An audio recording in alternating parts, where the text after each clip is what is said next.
Hello everyone, welcome back to another video from Bioedu Hub. और इस video में हम डिस्कस करने वाले हैं प्लांट्स एंड एनिमल्स कौन कौन से एडाप्टेशन शो करते हैं अपने हैबिटेट को लेके। तो चलिए शुरू करते हैं। सबसे पहले ये समझते हैं कि एडाप्टेशंस क्या होता है।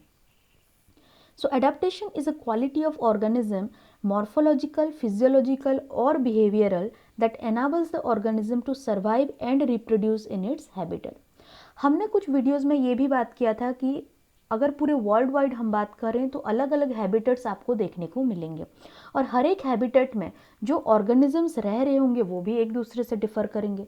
तो अगर एक ऑर्गेनिज्म अपना एक हैबिटेट में रह रहा है तो डेफिनेटली उस हैबिटेट के अकॉर्डिंग वो अपने बॉडी में कुछ ना कुछ चेंजेस ला रहा होगा। उस नेचर में वो सर्वाइव करने के लिए कुछ ना कुछ एडाप्टेशंस रख रहा होगा। और वही एडाप्टेशंस किस तरह के हो सकते हैं, वो चेंजेस या फिर एनवायरनमेंट के अकॉर्डिंग जो मॉडिफिकेशंस हैं वो क्या क्या हो सकते हैं। आइदर वो मॉर्फोलॉजिकल हो सकते हैं, ओके, या फिर वो फिजियोलॉजिकल चेंजेस हो सकते हैं, या फिर वो बिहेवियरल चेंजेस हो सकते हैं।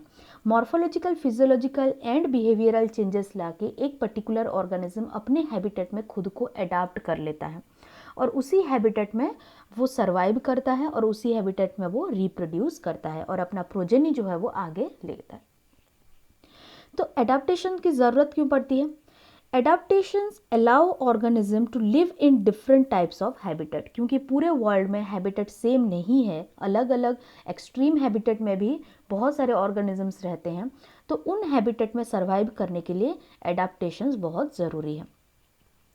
नेक्स्ट पॉइंट देखते हैं। Adaptations develop due to natural selection of suitable variation appearing in living organisms through mutation and recombination. अब हमारा जो इवोल्यूशन हुआ है, अभी जो भी कंडीशन है वर्ल्ड में या अर्थ में, ये ड्यू टू बहुत ज़्यादा टाइम से, लंबे समय से जो इवोल्यूशन चलता आ रहा है उसी का रिजल्ट है। अभी जो भी हैबिटेट आपको देखने को मिल रहा होगा, तो उस पर्टिकुलर हैबिटेट में जो भी ऑर्गेनिज्म सस्टेन कर रहे होंगे, रह रहे होंगे, तो उनमें भी जो एडाप्टेशंस आया है ये भी इवोल्यूशन के थ्रू आया होगा। और वो एडाप्टेशंस जो भी उनके अंदर आया है वो जेनेटिकली फिक्स्ड है। कभी कभी बिहेवियरल एडाप्टेशंस भी आपको देखने को मिलेंगे जो जेनेटिकली फिक्स्ड नहीं होंगे, उसके बारे में हम आगे चल के बात करेंगे। लेकिन ये जो एडाप्टेशंस है ये नेचुरल सिलेक्शन से आया है। मतलब एक एनवायरनमेंट में अगर किसी ऑर्गेनिज्म को सर्वाइव करना है तो उस एनवायरनमेंट के अकॉर्डिंग उसको अपने अंदर ऐसी कुछ चीज़ें अडाप्ट कर लेनी होगी जिसकी वजह से कि वो आराम से उस एनवायरनमेंट में सर्वाइव कर सके। जो ऑर्गेनिज्म उस एनवायरनमेंट के अकॉर्डिंग खुद में कुछ मॉडिफिकेशंस नहीं ला पाएंगे, वो ऑर्गेनिज्म डेफिनेटली नेचर उनको सिलेक्ट नहीं करेगा और वो धीरे धीरे उस एनवायरनमेंट से गायब होते चले जाएंगे और एक्सटिंक्ट हो जाएंगे। तो नेक्स्ट पॉइंट क्या है कि ये एडाप्टेशंस जो होते हैं ये आइदर जीनोटिपिक हो सकते हैं या फिर ये फिनोटिपिक हो सकते हैं। जीनोटिपिक एडाप्टेशंस वो एडाप्टेशंस होते हैं जो ऑलरेडी जेनेटिकली फिक्स हो चुके होते हैं। मतलब एक एनवायरनमेंट में अगर आप देखोगे एक हैबिटेट में, तो वहाँ पे कुछ ऑर्गेनिजम्स ऐसे मिलेंगे। फॉर एग्जाम्पल हम ले लेते हैं वाटर हैबिटेट में। वाटर में जो प्लांट्स रहते हैं उनमें कुछ एडाप्टेशंस होते हैं, जैसे कि उनके लीफ में एक म्यूसिलेज का कवरिंग हो जाता है, जिसकी वजह से कि जो वाटर उनके सराउंडिंग मीडियम में है वो लीफ को डैमेज ना कर सके। तो ये एडाप्टेशन, अब ये जो प्लांट है जिसके पास से म्यूसिलेजिनस लीव्स प्रेजेंट है, वो जैसे ही रिप्रोड्यूस करेगा उसके प्रोजेनी प्लांट में भी वही सेम एडाप्टेशन शो करेगा। तो ये क्या हो चुका है, ये एडाप्टेशन जेनेटिकली फिक्स्ड है। ये जैसे जैसे अलग अलग प्रोजेनी, दूसरे प्रोजेनी ये प्रोड्यूस करते चलेंगे, ये एडाप्टेशन हर एक प्रोजेनी में आपको देखने को मिलेगा क्योंकि ये जेनेटिकली फिक्स्ड है। और कुछ एडाप्टेशंस होते हैं जो फिनोटिपिक एडाप्टेशंस होते हैं। फिनोटिपिक एडाप्टेशंस वो एडाप्टेशंस होते हैं अगर कोई ऑर्गेनिज्म हैबिटेट चेंज करता है। फॉर एग्जांपल, अब हम इस एरिया में रह रहे हैं, एक प्लेन एरिया में हम रहते हैं, हम जैसे ही किसी हाई अल्टीट्यूड में मूव करते हैं तो हमारे बॉडी में ऑक्सीजन का जो रिक्वायरमेंट है, जितना ऑक्सीजन हमें चाहिए वो हाई अल्टीट्यूड में उतना नहीं मिलेगा क्योंकि ऑक्सीजन का प्रेशर वहाँ पे कम होगा। इसके वजह से बॉडी क्या करेगा, कुछ टाइम के लिए अपने आप को अडाप्ट कर लेगा उस पर्टिकुलर एनवायरनमेंट में। और जैसे ही हम हाई अल्टीट्यूड से फिर से प्लेन एरिया में आ जाएंगे, वैसे फिर से हमारा बॉडी नॉर्मल फंक्शन करने लग जाएगा। तो ये फिनोटिपिक एडाप्टेशन जो होते हैं ये बहुत ही लिमिटेड टाइम के लिए होते हैं। ये तब तक आपको देखने को मिलेंगे जब तक एक पर्टिकुलर ऑर्गेनिज्म एक अनफेवरेबल कंडीशन में जा रहा है। अगर फिर से वो रिटर्न कर रहा है फेवरेबल कंडीशन में, तो उसके बॉडी में जैसे नॉर्मल एडाप्टेशंस होते थे वही सेम एडाप्टेशंस देखने को मिलेंगे। जीनोटिपिक एडाप्टेशन का एक बहुत ही इंपॉर्टेंट और अच्छा एग्जाम्पल है कैंगेरू रैट का। हमने पिछले वीडियो में भी डिस्कशन किया था कैंगेरू रैट के बारे में। ये कहाँ रहते हैं? ये डेजर्ट में रहते हैं। डेजर्ट में रहते हैं और डेजर्ट में पानी की बहुत ज़्यादा कमी होती है। तो वहाँ पे ये अपना वाटर रिक्वायरमेंट फुलफिल कैसे करते हैं? ये अपना वाटर रिक्वायरमेंट मेनली उनके बॉडी को फंक्शन करने के लिए जितना वाटर चाहिए मोस्टली फैट ऑक्सीडेशन से इनको मिलता है। उनके बॉडी में जो फैट होते हैं उनका जब ऑक्सीडेशन होता है तो फैट ऑक्सीडेशन का एक बाई प्रोडक्ट होता है वाटर, और इसी वाटर को वो इंटरनल रिक्वायरमेंट जो भी होगा वो इसी वाटर से फुलफिल कर लेंगे। और कैसे करेंगे? इनका जो यूरिन प्रोड्यूस होता है ये बहुत कंसंट्रेटेड यूरिन होता है और जनरली आप इसे सॉलिड यूरिन बोलते हैं। यूरिन के थ्रू वो वाटर बहुत ही कम यहाँ पे यूज करते हैं। नेक्स्ट बात करते हैं एडाप्टेशंस बाय डेजर्ट प्लांट। अगर कोई प्लांट डेजर्ट एरिया में रह रहा है तो उसके लिए प्रॉब्लम क्या क्या हो सकती है? कौन कौन से ऐसी चीज़ें हैं जो प्रॉब्लम्स हैं जो उस प्लांट को फेस करने पड़ेंगे, सबसे पहले वो देखते हैं। सबसे पहला प्रॉब्लम तो उसका ये होगा कि डेजर्ट एरिया में वाटर ही आपको बहुत ही कम अमाउंट में मिलेगा। ओके, उसके बाद नेक्स्ट क्या है? हाई टेम्परेचर देखने को मिलेंगे, राइट। हाई टेम्परेचर होगा जिसकी वजह से कि क्या हो सकता है, अगर हाई टेम्परेचर है तो एयर में वाटर का अमाउंट भी बहुत कम होगा। तो स्टोमाटा अगर ओपन हो गया तो डेफिनेटली ट्रांसपिरेशन होना स्टार्ट हो जाएगा, और ट्रांसपिरेशन से हम जानते हैं वाटर का लॉस होता है। ये भी एक प्रॉब्लम है। ओके, और नेक्स्ट प्रॉब्लम क्या है? उनको वाटर जो है अपने बॉडी में, मतलब जो प्लांट्स होंगे उनको प्लांट बॉडी में वाटर कंजर्व करके रखना होगा, क्योंकि ग्राउंड में वाटर का लेवल भी बहुत कम है और यहाँ पे बारिश भी बहुत कम होती है। तो डेजर्ट प्लांट्स जो होते हैं वो कौन कौन सा एडाप्टेशन शो करते हैं, देखते हैं। Desert plants have the sunken stomata and the thick cuticle to adapt to the dry environment of the desert. इनके पास जो क्यूटिकल होता है ये काफ़ी थिक होता है, सो दैट इनमें जो वाटर लॉस है वो कम हो। सनकिन स्टोमाटा भी होगा सो दैट डायरेक्टली ये एनवायरनमेंट से लिंक ना हो, ये थोड़ा सा लीफ के नीचे पाए जाते हैं, लीफ सरफेस के थोड़ा सा नीचे पाए जाते हैं। नेक्स्ट क्या है? नेक्स्ट एडाप्टेशन, इनके पास जो फोटोसिंथेटिक पाथवे है वो कैम फोटोसिंथेटिक पाथवे से इनका फोटोसिंथेसिस होता है। जैसे कि हमने फोटोसिंथेसिस चैप्टर में देखा था, 3 तरह के पाथवे देखने को मिलते हैं, आइदर C3 हो सकता है, C4 हो सकता है या फिर कैम हो सकता है। इनमें कैम पाथवे देखने को मिलता है, और वो क्यों? क्योंकि कैम पाथवे में जो स्टोमाटा होता है वो रात में ओपन होता है। दिन के टाइम में डेजर्ट में क्या है कि बहुत ही ज़्यादा यहाँ पे टेम्परेचर राइज हो जाता है, जिसके वजह से कि इसका जो एनवायरनमेंट है ये काफ़ी हीट रहता है और वाटर कंटेंट बहुत ही कम रहता है। इस टाइम अगर आप स्टोमाटा को ओपन कर दो तो जितने भी वाटर कंटेंट प्लांट में होगा वो सारा का सारा इवापोरेट होने लग जाएगा, ट्रांसपिरेशन होने लग जाएगा। इसीलिए डेजर्ट में क्या करते हैं, कैम फोटोसिंथेटिक पाथवे ऑपरेट करते हैं, सो दैट कि जितना कार्बन डाइऑक्साइड इनको लेना है वो रात में लें, रात में इनका स्टोमाटा ओपन कर लें। नेक्स्ट पॉइंट क्या है? In some desert plants like Opuntia leaves have been modified into spine and stem performs the photosynthesis.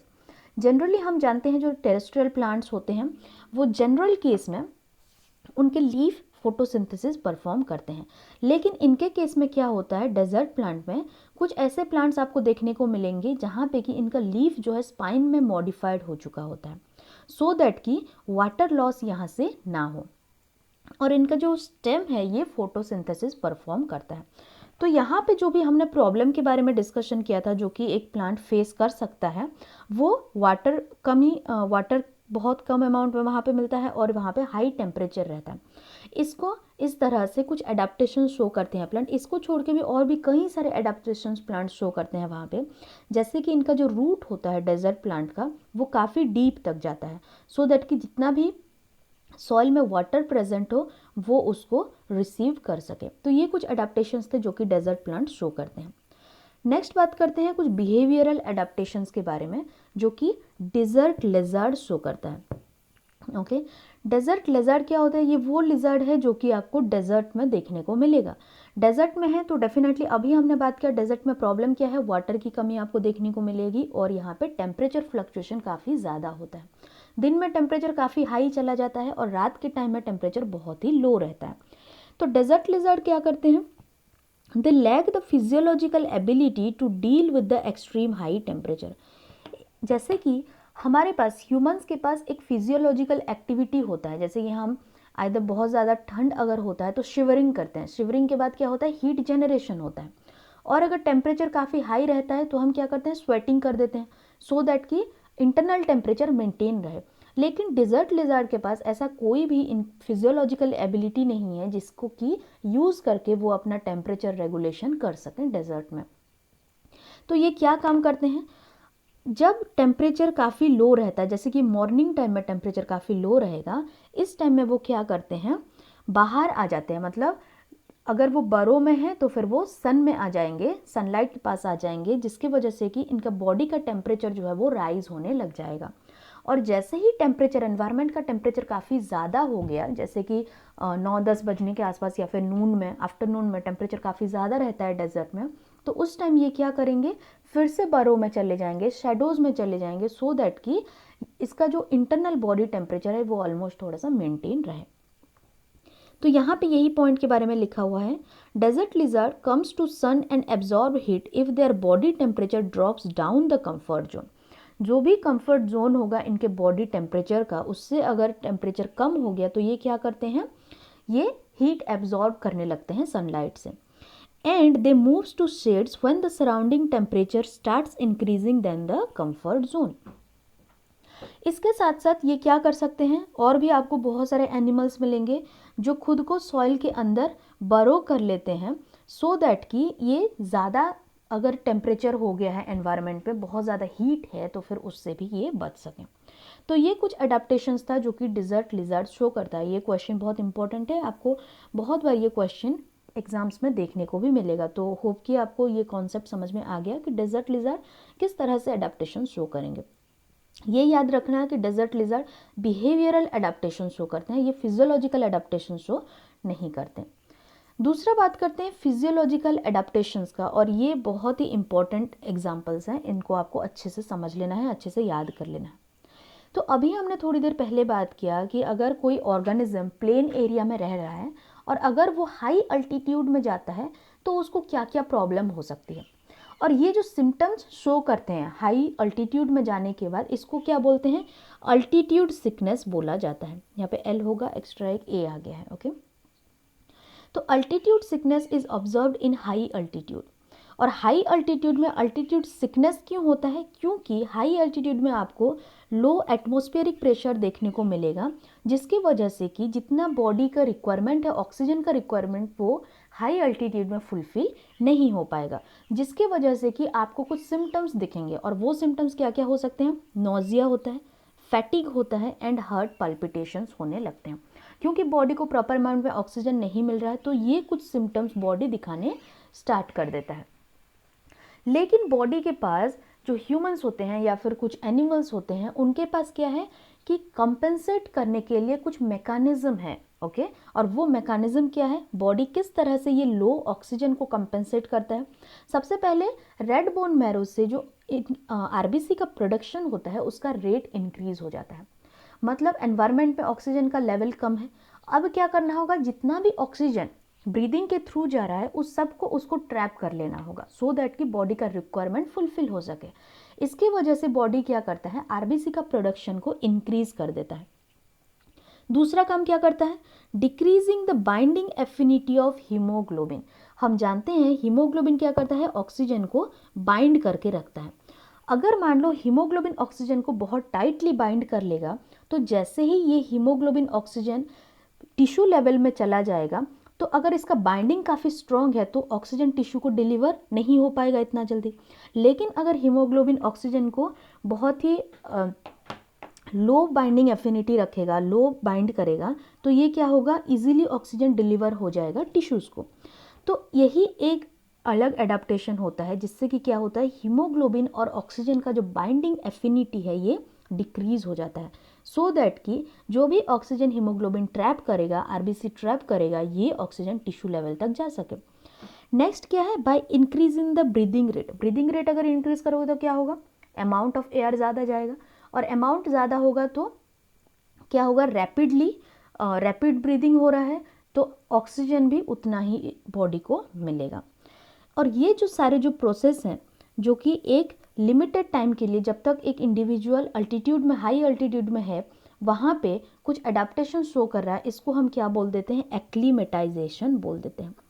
सो ये एक्लीमेटाइजेशन क्या होता है actually, acclimatisation is the process in which an individual organism adjust to a change in its environment allowing it to maintain the performance across a range of environmental condition। और ये जो एक्लाइमेटाइजेशन है ये बहुत ही लिमिटेड टाइम के लिए होता है, जब तक एक इंडिविजुअल अनफेवरेबल कंडीशन में है या फिर हाई अल्टीट्यूड में है तब तक ये एक्लीमेटाइज करेगा बॉडी, और उसके बाद जैसे ही ये इंडिविजुअल प्लेन ग्राउंड में आ जाएगा, नॉर्मल इसका हाइट में आ जाएगा, वो एज इट इज़ बॉडी का फंक्शन फिर से नॉर्मली चलने लगेगा।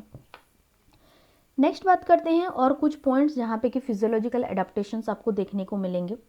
जो ट्राइब्स होते हैं जो नॉर्मली हाई अल्टीट्यूड एरियाज़ में रहते हैं, अगर आप उनको ध्यान से ऑब्जर्व करो तो उनका जो आरबीसी का नंबर होता है वो ऑलरेडी इंक्रीज्ड आपको देखने को मिलेगा।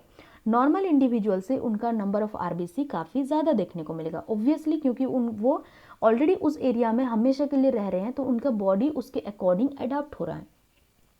नेक्स्ट क्या है, अगर एंटार्क्टिक वाटर के बारे में बात करें, एंटार्क्टिक और पोलर रीजन के बारे में बात करें, वहाँ पे जो फिश रहते हैं, जो एंटार्क्टिक फिश और पोलर फिश जिसे बोला जाता है, वो बिलो 0 डिग्री सेल्सियस वहाँ पे रहता है। उस टेम्परेचर में भी वो क्या करते हैं, अपने आप को अडाप्ट करते हैं और सर्वाइव करते हैं। तो वो कैसे कर लेते हैं, उनके पास एक एंटी फ्रीज ग्लाइकोप्रोटीन होता है, जिसकी वजह से कि ये क्या कर सकते हैं, इस पर्टिकुलर एरिया में, इस पर्टिकुलर हैबिटेट में खुद को अडाप्ट कर सकते हैं। ये एंटी फ्रीज ग्लाइकोप्रोटीन क्या करता है, जो भी फूड ये लोग लेते हैं, नॉर्मली जो भी फूड ये लोग लेंगे उसके साथ क्या होगा, आपको आइस देखने को मिलेगा, राइट, क्योंकि हर जगह आपको यहाँ पे आइस मिलेगा। तो ये काफ़ी लो टेम्परेचर का वाटर अपने बॉडी के अंदर लेते हैं, और ये एंटी फ्रीज ग्लाइकोप्रोटीन क्या करता है, उसको बाइंड कर लेता है, सो दैट कि इनके इंटरनल जो भी मॉलिक्यूल्स होंगे, जो भी बायोमॉलिक्यूल्स होंगे, वो फ्रीज ना हो जाए। दूसरा एक एग्जाम्पल है, बहुत सारे जो आर्की बैक्टीरियाज होते हैं, बहुत आर्की बैक्टीरिया आपको हॉट स्प्रिंग में देखने को मिलेंगे और हाइड्रोथर्मल वेंट्स में देखने को मिलेंगे। और इस हैबिटेट में टेम्परेचर क्या होता है, काफ़ी हाई रहता है, mostly 100 degree Celsius, 150 degree Celsius से भी आपको हाई देखने को मिलेगा। और हम जानते हैं अच्छे से, जो प्रोटीन्स होते हैं या जो एंजाइम्स होते हैं, जो डीएनए होता है, इसको अगर आप हाई टेम्परेचर पे रखो तो ये डीनेचर होने लग जाते हैं। तो ये ऑर्गेनिज्म किस तरह से इस हाई टेम्परेचर में सर्वाइव करते हैं, इनके पास भी कुछ अडेप्टेशंस होते हैं जो ये जेनेटिकली अडॉप्ट किए हैं। वो क्या शो करते हैं, इनका जो डीएनए होता है वहाँ पे जीसी कंटेंट ज़्यादा होता है, मतलब गुआनिन और साइटोसिन। हम जानते हैं गुआनिन और साइटोसिन के बीच में 3 हाइड्रोजन बॉन्ड रहता है, और एडेनिन और थाइमिन के बीच में 2 हाइड्रोजन बॉन्ड्स रहता है। अगर मुझे ब्रेक करना है इन हाइड्रोजन बॉन्ड को, तो डेफिनेटली 3 हाइड्रोजन बॉन्ड को ब्रेक करने के लिए मुझे ज़्यादा एफर्ट लगाने पड़ेंगे as compare to 2 hydrogen bond.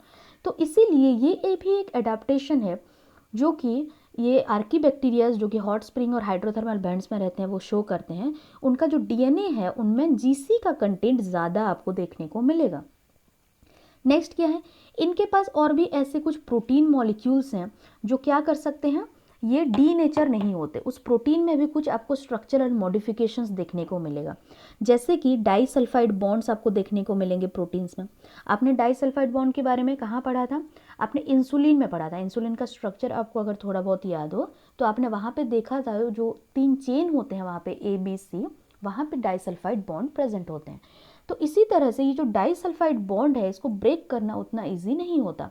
तो इनके जो प्रोटीन्स होते हैं इन आर्की बैक्टीरियाज में, वो प्रोटीन के पास मोस्टली बहुत सारे डाइसल्फाइड बॉन्ड रहते हैं, जिसकी वजह से कि हाई टेम्परेचर में भी ये प्रोटीन डीनेचर नहीं होते, उनका स्ट्रक्चर इंटैक्ट रहता है। और क्या हो सकता है, इनका जो डीएनए है ये काफ़ी ज़्यादा ट्विस्टेड रहता है, ये due to presence of a enzyme, जिसके बारे में कि शायद हमने डीएनए रेप्लिकेशन में बात किया था, जैसे कि टोपोआइसोमेरेज। ये एंजाइम क्या करता है, काफ़ी ज़्यादा ट्विस्टिंग कर सकता है। तो जिसकी वजह से क्या होता है, अगर डीएनए मॉलिक्यूल काफ़ी ट्विस्टेड है तो फिर इसको डीनेचर करने में, दोनों स्ट्रैंड को सेपरेट करना उतना आसान नहीं होता। तो ये कुछ एडाप्टेशंस हैं जो कि कुछ आर्की बैक्टीरिया शो करते हैं, एंटार्क्टिक वाटर में जो फिश रहते हैं वो शो कर सकते हैं। तो चलिए नेक्स्ट बात करते हैं एक रूल के बारे में, जिसे एलेंस रूल बोला जाता है। ये एक साइंटिस्ट थे एलन, उन्होंने ये रूल दिया था। उन्होंने क्या बोला था कि animals adapted to cold climate have shorter limbs and broadly adapted and bodily appendages than animals adapted to warm climate. उन्होंने क्या बोला कि जो ऑर्गेनिज्म आपको कोल्ड एरियाज में देखने को मिलेंगे उनके पास क्या होगा, शॉर्टर लिम्स आपको देखने को मिलेंगे। फॉर एग्जांपल यहाँ पे दो एनिमल के बारे में मैंने पिक्चर में क्लियर किया है। ये कौन सा है, एक्चुअली दोनों रैबिट हैं, ये आर्कटिक हेयर है और ये है जैक रैबिट। ये दोनों में आप देख सकते हो कि जैक रैबिट का जो लिम्ब है, इनके जो ईयर हैं देखिए ये काफ़ी बड़ा दिख रहा है, लेकिन आर्कटिक हेयर का इसका जो ईयर है ये काफ़ी शॉर्ट है। इनके लिम्ब्स भी यहाँ पे कैसे हैं, काफ़ी लार्ज दिख रहे हैं और यहाँ पे इनका लिम्ब जो है ये शॉर्ट दिख रहा है। तो बोलने का मतलब ये है, ये बोलना क्या चाह रहे थे कि जो एनिमल कोल्ड क्लाइमेट में रहते हैं वो किस तरह से खुद को अडाप्ट करते हैं, उनके पास शॉर्ट लिम्ब प्रेजेंट होता है। तो डेफिनेटली हम जानते हैं अगर लिम्ब शॉर्ट हो गया तो सरफेस एरिया भी डिक्रीज होगा, और सरफेस एरिया अगर डिक्रीज हुआ तो उसका जो हीट है, हीट जो कि इनका बॉडी टेम्परेचर है, और हीट जो कि अगर बाहर का टेम्परेचर काफ़ी लो हो गया तो हीट क्या होता, बॉडी से बाहर चला जाता। तो ये हीट ट्रांसफ़र का जो फेनोमेनन है ये भी काफ़ी कम देखने को मिलेगा। ये एक एडाप्टेशन है और इसके बारे में एक रूल दिया था एलन ने। ये कभी कभी पूछा जाता है एग्जाम्स में, तो इसको ध्यान रखना। नेक्स्ट और कुछ हम बिहेवियरल स्ट्रेटजीज़ के बारे में बात करते हैं जो कि एनिमल्स शो करते हैं। जैसे कि हमने पिछले वीडियो में भी देखा था हाइबरनेशन और एस्टिवेशन के बारे में। ये कब शो होता है, जब कोई अनफेवरेबल कंडीशन आ जाता है। हाइबरनेशन जिसे आप जानते हैं विंटर स्लीप बोला जाता है, विंटर में टेम्परेचर काफ़ी कम हो जाता है तो किस तरह से ये बिहेवियरल स्ट्रेटजीज शो करते हैं एनिमल्स, ये अपने मेटाबॉलिक रेट को लो कर देते हैं। उसी तरह से समर में एस्टिवेशन शो होता है। तीसरा एक इम्पॉर्टेंट बिहेवियरल स्ट्रेटेजी जो कि एनिमल्स शो करते हैं वो है कैमोफ्लेज।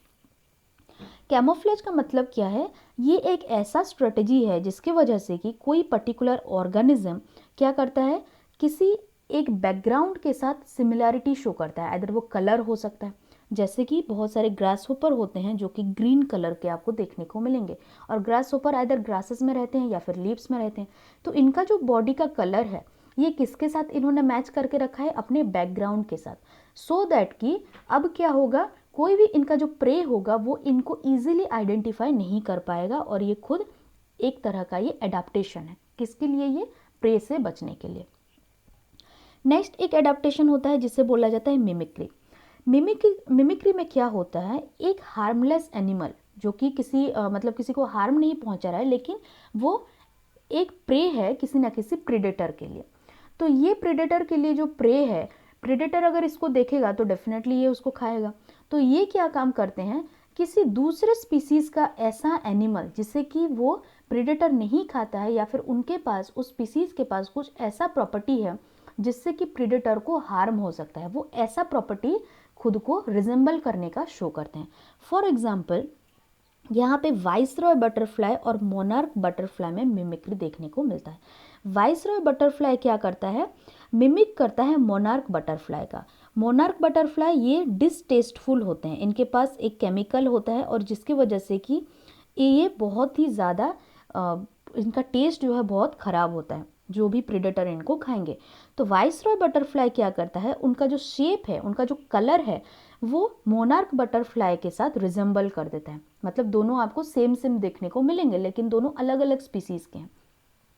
इससे क्या होगा, जो भी प्रेडेटर होगा, अब वाइसरॉय बटरफ्लाई अगर उसको दिखा तो ये क्या सोचने लगेगा कि ये मोनार्क बटरफ्लाई है और ये इसको नहीं खाएगा। तो ये भी एक बिहेवियरल अडेप्टेशन है जो कि आप एनिमल्स शो करते हैं। नेक्स्ट क्या है, डाइपॉज, जो कि सस्पेंडेड मूवमेंट होते हैं। कुछ टाइम के लिए क्या कर लेते हैं एनिमल, खुद का जो मूवमेंट है वो उसको रेस्ट्रिक्ट कर देते हैं, और जब अनफेवरेबल कंडीशन चला जाता है, फेवरेबल कंडीशन आ जाता है, उस टाइम फिर से नॉर्मल एक्टिविटी शो करने लगते हैं। डाइपॉज के बारे में हमने पिछले वीडियो में अच्छे से डिस्कशन कर लिया था, तो कोई डाउट अगर है तो आप वहाँ से इसको देख सकते हैं। नेक्स्ट क्या है, माइग्रेशन। माइग्रेशन के बारे में भी हम जानते हैं, अनफेवरेबल कंडीशन को अवॉइड करने के लिए ऑर्गेनिज्म टेम्पररीली एक जगह से, जो कि अनफेवरेबल कंडीशन है, वहाँ से एक फेवरेबल कंडीशन और फेवरेबल एनवायरनमेंट में चला जाता है कुछ टाइम तक। तो ये था कुछ बिहेवियरल स्ट्रेटजीज जो कि एनिमल्स अडॉप्ट करते हैं। तो उसी तरह से प्लांट्स भी बहुत सारे बिहेवियरल स्ट्रेटजीज या फिर फिजियोलॉजिकल स्ट्रेटजीज अडॉप्ट करते हैं अपना अपना हैबिटेट के अकॉर्डिंग। फॉर एग्जांपल अगर हम हाइड्रोफाइट्स के बारे में बात करें तो हाइड्रोफाइट्स वो प्लांट्स होते हैं जो कि आपको वाटर में देखने को मिलेंगे और एक्वाटिक एनवायरनमेंट में आपको देखने को मिलेंगे। एक्वाटिक एनवायरनमेंट में पानी हर जगह प्रेजेंट होगा, ओके, वो वाटर के अंदर ही प्रेजेंट होंगे। तो ये क्या करते हैं, इनका जो लीफ होता है उसमें एक म्यूसिलेज कवरिंग कर देते हैं सो दैट इनका लीफ वाटर के कांटेक्ट में डायरेक्टली ना आए। नेक्स्ट क्या है, ये इनका जो रूट होता है वो आइदर पुअरली डेवलप होता है या फिर रूट्स प्रेजेंट नहीं होता। नेक्स्ट क्या है, इनको वाटर में रहना है तो फिर इनके पास क्या होता है, एयर सैकेट्स होते हैं और एयर पॉकेट्स होते हैं जो कि पैरेन्काइमा से बनते हैं। आप जानते हो हमने जब पैरेन्काइमा का डिस्कशन किया था तो पैरेन्काइमा एक तरह का टिश्यू बनाता है जो कि एयर का स्टोरेज कर सकता है, जिसे पैरेन्काइमा बोला जाता है। नेक्स्ट क्या है, हेलोफाइट्स। हेलोफाइट्स वो प्लांट्स होते हैं जो कि एक्सट्रीम सलाइन एनवायरनमेंट में रहते हैं। यहाँ का जो सॉल्ट कंसंट्रेशन है सॉइल का ये काफ़ी हाई रहता है। For example mangroves. मैनग्रूव्स में प्लांट किस तरह से अडाप्ट करते हैं, खुद सर्वाइव करते हैं। इनके पास इनके जो लीव्स होते हैं, इनके लीव्स के पास सॉल्ट सिक्रीटिंग ग्लैंड्स होते हैं। डेफिनेटली अगर एक plant high salt concentration area में सर्वाइव कर रहा है तो उसके बॉडी के अंदर भी सॉल्ट का कंसंट्रेशन ज़्यादा होने लगेगा। तो उस सॉल्ट को क्या करना होगा, उस प्लांट को एक्सक्रीट करना होगा, बाहर निकालना होगा, और इसीलिए इनके पास सॉल्ट सिक्रीटिंग ग्लैंड्स प्रेजेंट होते हैं। नेक्स्ट क्या है, ये जब सीड का जर्मिनेशन करते हैं, हम जानते हैं जब कोई सीड का फॉर्मेशन हो जाता है उसके बाद वो ग्राउंड में आ जाता है। ग्राउंड में आने के बाद क्या होगा, उसको proper moisture, proper environmental condition मिलेगा तो वो जर्मिनेट होने लगेगा। लेकिन अगर मैनग्रूव में कोई सीड डायरेक्टली सॉइल में आके गिरेगा तो यहाँ पे क्या है, सॉइल इनका मार्सी है और मार्सी सॉइल में क्या हो रहा है, यहाँ पे सॉइल के अंदर आपको एयर भी नहीं मिलेंगे, राइट। बहुत ही कम अमाउंट में यहाँ पे ऑक्सीजन प्रेजेंट होगा, बहुत कम अमाउंट में यहाँ पे एयर मिलेंगे और यहाँ पे सॉल्ट का कंसंट्रेशन भी ज़्यादा होता है, तो जर्मिनेशन यहाँ पे नहीं हो पाएगा। तो इसीलिए ये प्लांट किस तरह का एडाप्टेशन शो करते हैं, इनका जो सीड है, जो जर्मिनेशन है वो प्लांट में ही स्टार्ट हो जाता है। मतलब जब तक ये सीड प्लांट में अटैच होकर रहते हैं तब इनका जर्मिनेशन स्टार्ट हो जाता है, रेडिकल और प्लीम्यूल का डेवलपमेंट हो जाता है। उसके बाद क्या होता है, ये सीड मार्सी एरिया में जो उनका सॉइल है वहाँ पे इनको डाल दिया जाता है, ओके। उसके बाद क्या होगा, इनका जर्मिनेशन इजीली हो पाएगा। तो इसी तरह का जर्मिनेशन जो कि प्लांट में, मदर प्लांट में अचीव हो रहा है उसको हम बोलते हैं विविपेरी। नेक्स्ट क्या होता है, इनके प्लांट बॉडी के अंदर कुछ ऐसे भी ऑर्गेनिक कंपाउंड मिलेंगे जैसे कि ग्लिसरॉल हो गया और भी कई सारे कंपाउंड ऐसे होते हैं जो कि इनका ऑस्मोटिक कंसंट्रेशन को मेंटेन कर सकते हैं। नेक्स्ट क्या है, plants adapted to oligotrophic soil. Oligotrophic soil कौन से सॉइल होते हैं, ये वो सॉइल हैं जहाँ पे कि न्यूट्रिएंट काफ़ी कम देखने को मिलेंगे। तो इस केस में प्लांट क्या करते हैं कि दूसरे किसी स्पीसीज के साथ ये एसोसिएशन शो करते हैं, जैसे कि एंडोमाइकोराइजा एंड एक्टोमाइकोराइजा। माइकोराइजल एसोसिएशन के बारे में आपने 11th में भी थोड़ा बहुत पढ़ा था। ये वो एसोसिएशन होते हैं जो कि प्लांट के साथ एक फंगी एसोसिएट कर जाता है इनके रूट के साथ। तो इससे क्या होगा, क्योंकि ये प्लांट्स जो होते हैं ये ओलिगोट्रॉपिक सॉइल में ग्रो कर रहे हैं, इनके पास इनके सराउंडिंग में न्यूट्रिएंट की कमी है, तो ये फंगी क्या करेंगे, अपने हाइफी के थ्रू जो सॉइल में जितने भी न्यूट्रिएंट प्रेजेंट होंगे ये उसको एब्जॉर्ब कर लेंगे और प्लांट्स को ये दे देंगे। और प्लांट्स क्या करेगा, उसमें से फोटोसिंथेसिस करेगा, जो भी फूड होगा वो फूड में से कुछ फूड इन फंगी को भी मिल जाता है। तो ये एक म्यूचुअलिज्म शो करते हैं। तो ये था कुछ अडेप्टेशंस और होप कि आपको अच्छे से समझ में आ गया होगा। ये बहुत इंपॉर्टेंट है, कई बार इससे बहुत सारे क्वेश्चन, अच्छे अच्छे क्वेश्चंस बन सकते हैं। और नेक्स्ट हम लोग बात करेंगे पॉपुलेशन के बारे में नेक्स्ट वीडियो में। So thank you very much for watching this lecture.